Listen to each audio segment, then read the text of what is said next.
имаме и физичко, има и психичко, но најчесто кога се јавуваат е кога нож до коска ќе дојде, всушност од оноа кога е физичката насилство, но веќе се почесто станува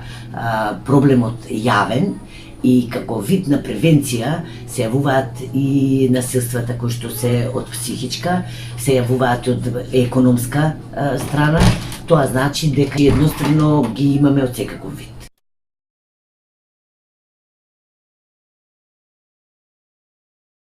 За нас, како SOS линија, за жртвите од овој вид насилство, е најважна во моментот од полициската интервенција, која што е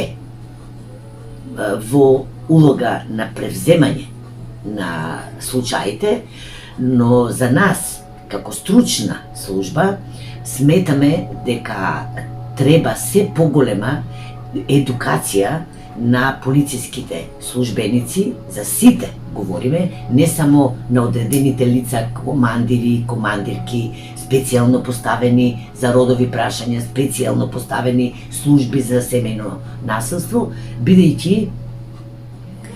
тие лица не се постојано присутни во 24 часа и родовата сензитивност треба да биде присутна кај сите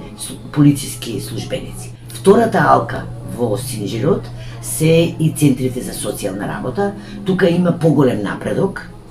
заради тоа што има и интервентни служби 24 часа, има поддршка од Министерството за труд и социјална политика и кај нас. Постои и служба во Министерството, во Центарот, меѓуопштинскиот центар за социјална работа, но тоа не значи дека се на ниво кое што всушност треба да излезе во пресред на жртвата на семејното насилство.